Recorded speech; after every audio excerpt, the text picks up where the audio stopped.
ST1300 Honda V4 It's not super loud. stock exhaust.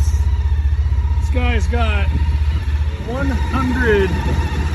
Read it and weep, guys. Slay by Honda. 155,599 miles. Completely bone stock. Pop-up windshield. He replaced the water pump, had a little drip at 95,000 miles. Original owner. It's got 155K on it right now, and you heard this thing. And she's purring like a kitten. Look at this V4. Look at that. Look at that. High 40s, low 50s for mine. Low 40s, high 50s for gas mileage. It's got a 3-position seat on it. It's got hard packs that are removable.